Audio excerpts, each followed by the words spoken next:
Hey guys, it's Justine here from I Should Read That, and today I am bringing you my February book haul.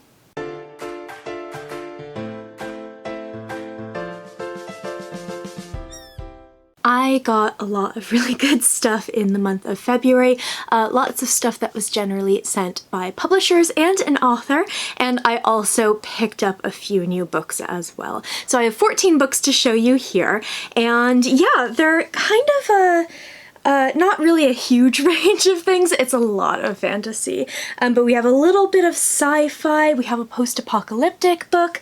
Yeah, it should be really interesting. So there are a couple of books that I have already read in this stack that I read in the month of February. So if you want to hear my more extensive thoughts and also see what else I read in February, you can check out my February wrap-up, which is linked just above. So let's go ahead and get started. As per usual, I have divided these into the books that I received from publishers as well as books that I bought for myself or was just sort of sent in the post. So let's get started with the books that I was sent by publishers this month. So this first book comes from Penguin, and I'm really excited for this one because the packaging is so cool, and I know that's really silly and that's really shallow, but it's definitely what caught my eye, and then I ended up reading the description and thought that I would really enjoy it, and indeed I did. So this is Harrow Lake by Kat Ellis. This is an upcoming YA horror book that comes out in July here in the UK, and so check this out. This is for like late 80s, early 90s kids like me. So we've got book, that's all great, but it's also a slipcase and it looks like a VHS, which makes me so happy. So this book, I can never get this back in, hold on.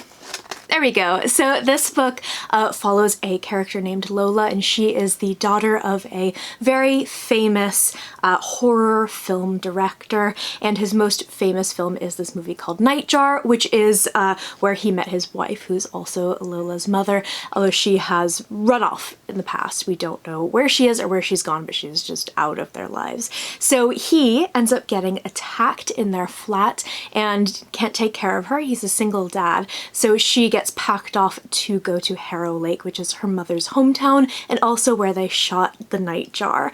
And she arrives, and right away things are weird. Not only is her grandmother, who she's staying with, a little bit off, but also the whole town is kind of celebrating this film, this great film that he's made. She's arrived in the middle of this festival, and people are acting a little bit strange, but she's also starting to hear these strange jittering sounds in the night, and she learns about the kind of local urban legend, the local monster, and it's really fun. I really enjoyed this one. It was super fast-paced and very enjoyable, very spooky and creepy, and I love the fact that the author just dives right into the horror. So I gave this 4.5 out of 5 stars. I really enjoyed it, and you can go ahead and pick it up for your holiday reading in July. The next book that I have, I also read in the month of February. This is The Order of the Pure Moon Reflected in Water by Zen Cho, and Zen actually sent me a copy of this book, so thank you so much, because Tor.com doesn't send stuff to the UK very often, which makes me really sad, and I love their novellas. So this is I think, as I said in my February wrap-up, I saw like 12 different pronunciations for this word, so I apologize, but I believe that this is a wuxia fantasy book, which is basically inspired by sort of martial arts and martial art films. So if that's something you enjoy, you should absolutely pick this up. And it has so much of her kind of trademark wit and banter, and it's so incredibly fun, but it is also a very deep novella, and I just absolutely loved it. I don't want to say too much about the plot because it's a teeny tiny book and I don't want to give anything away, but basically a bandit walks into a coffee shop, a fight breaks out, and everything goes from there. And it's so fun. It's such a wonderful book. This is one I would go back and reread, and I absolutely adored it. So I gave this 4.5 out of 5 stars, and this comes out from Tor.com in June. Now we're moving on to one of the books that I am currently reading, and I am about 130 some odd pages in. I'm not 100% sold yet, but I've heard that it really picks up in the second half, so I'm definitely going to finish this book. This is Kingdom of Liars by Nick Martell. This comes out from Gollancz here in the UK in the month of May.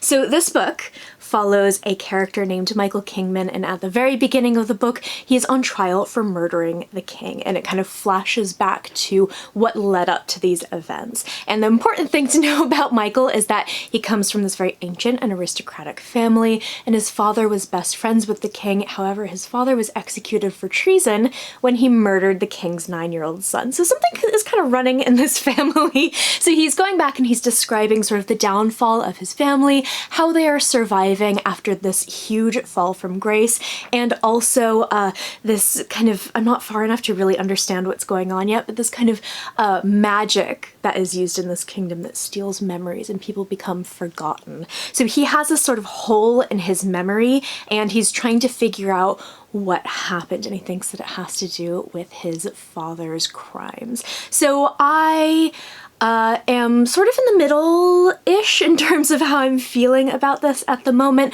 Michael's not the easiest character to love when he is younger, because he is fairly young, I think, at the beginning of this book, but I'm really excited to see where it's going to go. My friend Patrick from Novel Notions has read and reviewed this book and said that the second half gets a lot better and a lot more interesting, and he improves as a character. So I'm really intrigued to see how this goes. Next up is a book that I have started, I've set aside for now, and I'm going to come back to in a little bit because I'm a little bit unsure about how I feel about it. This is the Book of Coley by M.R. Carey. You may recognize that name because he is the author of The Girl with All the Gifts, which is a zombie horror novel, and I don't like zombies, but it's a fantastic book, really amazing book, one of my favorites. So I'm very intrigued by this. I tried, oh god, what was his most recent one called? I'll put it on the screen if I can remember. Someone Like Me. It's called Someone Like Me. I tried that and I didn't particularly enjoy that, so I'm giving this a shot. It's a post-apocalyptic book in which nature has kind of reclaimed the world and becomes sort of the dominant predator in the world almost because of mankind's genetic engineering of plants and nature and animals and all that. So we follow this character named Coley, and he's sort of flashing back on his life, and it's very slow, and it's written in kind of a, not a strange way, but in a very unique way in the way that he sort of uses his words and everything like that. So I've been trying to read this and I've just not really been into it, so I think I'm going to come back to it because it comes out in April, so I have a little bit of time, but I don't know yet. I don't know. If you've read this, let me know. It's another one that I've heard gets much more interesting and intriguing after the second half comes about. So we'll see, but this comes out from Orbit in April, as I said, and this is one I'm going to give another try. We'll see what happens. Next is a book from Joe Fletcher Books that I am so incredibly excited for. I read this author's other book, or one of their other books, in February, so you can check out my thoughts on that. And I did list this book in my most anticipated books of 2020 video. This is Mexican Gothic by Silvia Moreno Garcia. This sounds amazing, and it's one of those books that I don't really want to know a huge amount about before I go into it, but my understanding is that it takes place in, I think, the 1950s in Mexico, and it is like a retelling of a Gothic novel.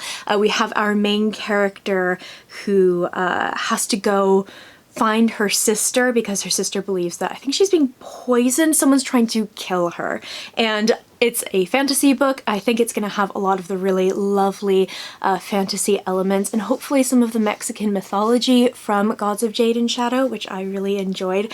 And yeah, I'm super excited to read this, and it's got like the best cover ever. So this comes out in June from Joe Fletcher, and this is one I'm going to read really soon. I'm just clearing out the pile a little bit more before I get into it because we've still got some time. The next two books are unsolicited copies from Putnam Books, and I had heard of one and was very intrigued by one, and I had not heard of the other, and I'm not sure the other one is necessarily one that I am going to love, but I'm definitely willing to give it a chance. So that one is The Last Confession of Autumn Casterly by Meredith Tate. This is a contemporary YA book, but I believe it has some sort of like paranormal or very light fantasy elements. I think it's about a character Her name is Ivy, and her older sister is this girl Autumn, who's very much a kind of rebellious person, and she's always acting out and all of that. And I think Autumn gets caught in some kind of drug deal gone wrong and is captured and is being held captive, and somehow Ivy can sense that this is happening and she has to try to find her sister.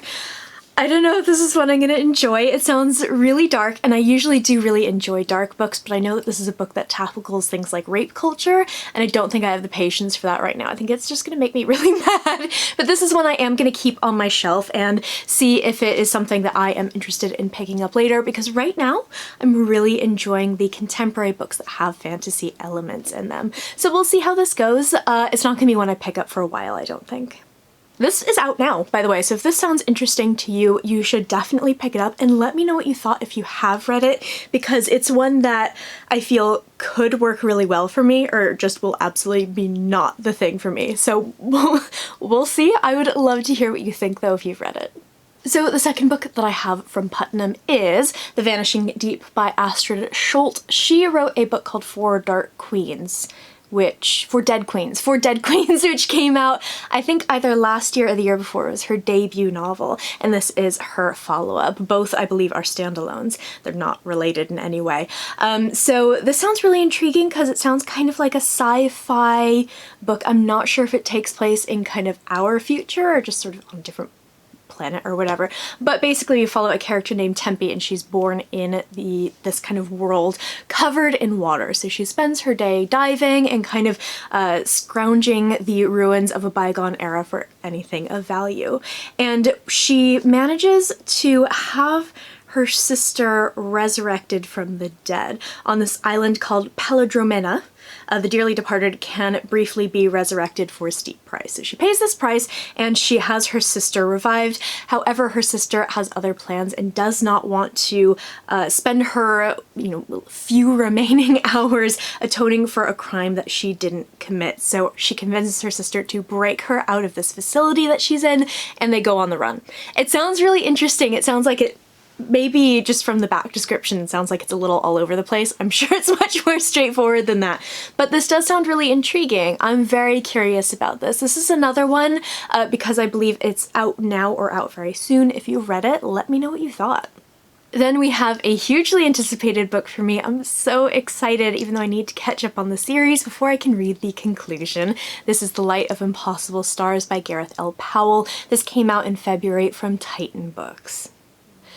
This is the final book in the Embers of War trilogy. I read the Embers of War last year and really, really enjoyed it. I have the second book, which is Fleet of Knives, and I actually was meant to read that in February and didn't quite get around to it. So that is on the agenda for sometime soon. I just don't really have sci-fi brain right now, but this is a super, super fun space opera series. It involves a sentient spaceship called the Trouble Dog, who is full of sass and I absolutely adore, and her crew.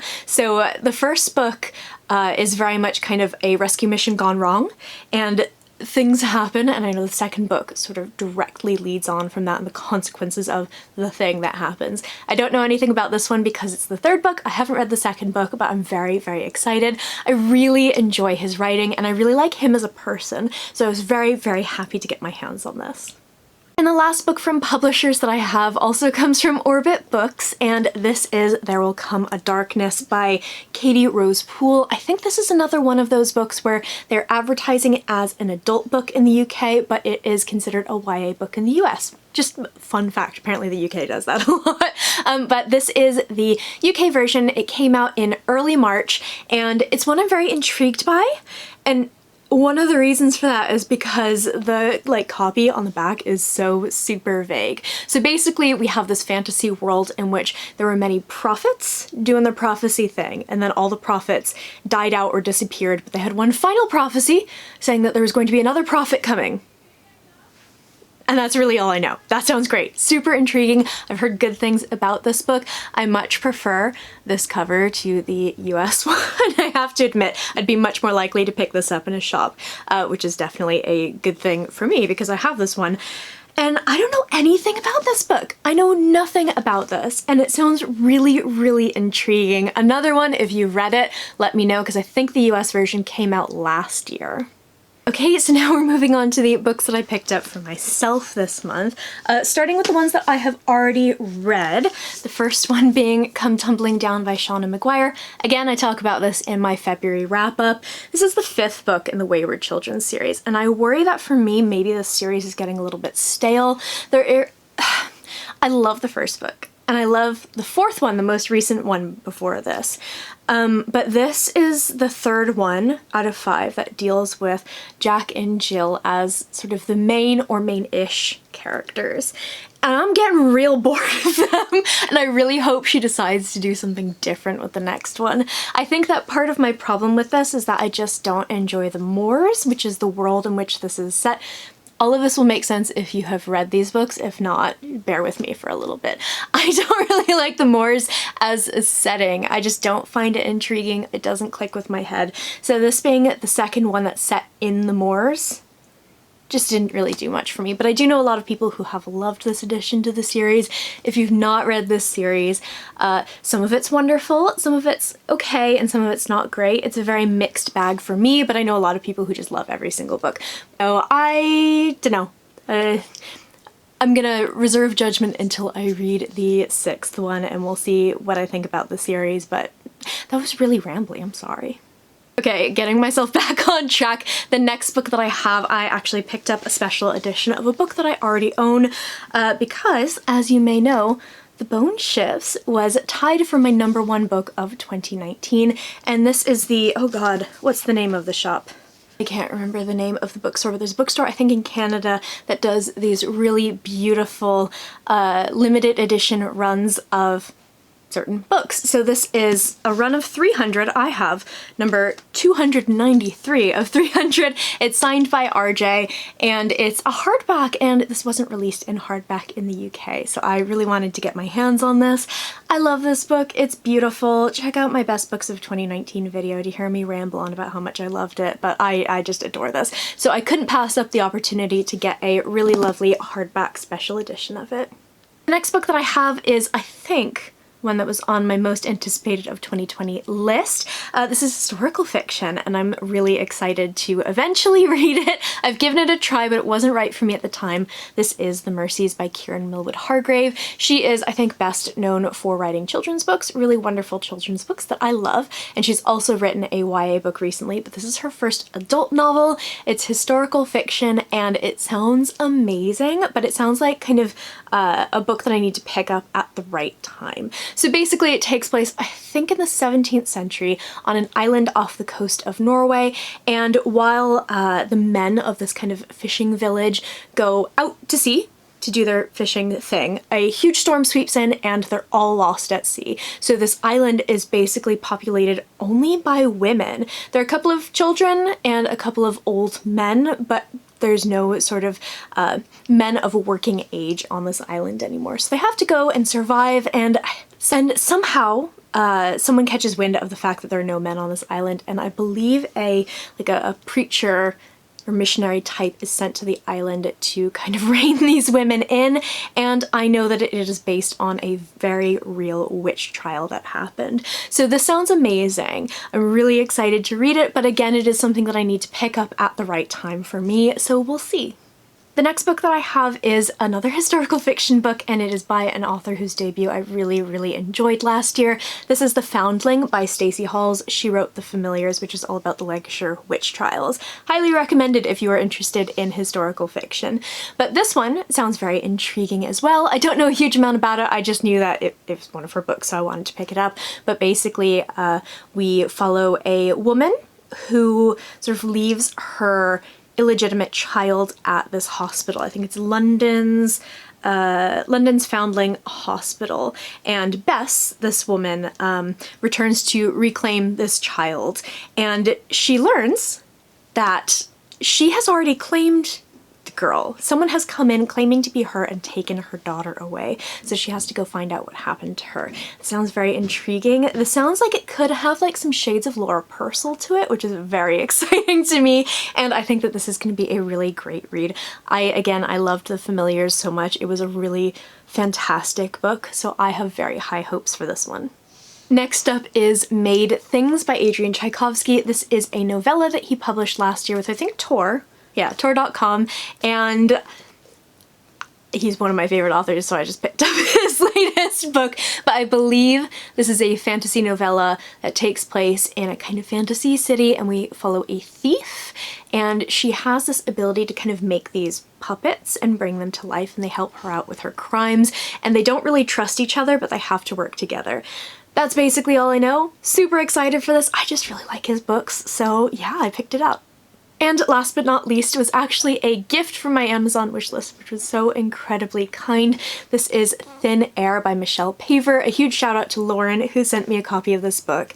I am so excited to read this because you may remember in my January wrap-up I read Dark Matter, which is another book by this author, another adult ghost story by this author. And while I think that both of these books are going to be very, very similar in terms of setting and tone and all of that, I think I'm really gonna enjoy this as well. So this follows a sort of crew of mountaineers who are going to be climbing this mountain in the Himalayas, which is not as tall as Everest, but is meant to be a more difficult climb. I think it takes place in the 1930s as well. Yeah, 1935. And something is going to happen, and something very spooky if I know Michelle Paver. So this sounds like it's going to be really great. I started it, I just sort of thumbed through the first 30 pages or so, and tensions are already high, and I'm super pumped. I really enjoy her books, and I couldn't recommend Dark Matter more highly. I am very excited for this. So that is it for my February book haul. I would love to know in the comments below if you read any of these books, if they're in your TBR, let me know what you thought of them. I post bookish content to this channel fairly frequently, so go ahead and hit subscribe, check back soon, and I will see you next time.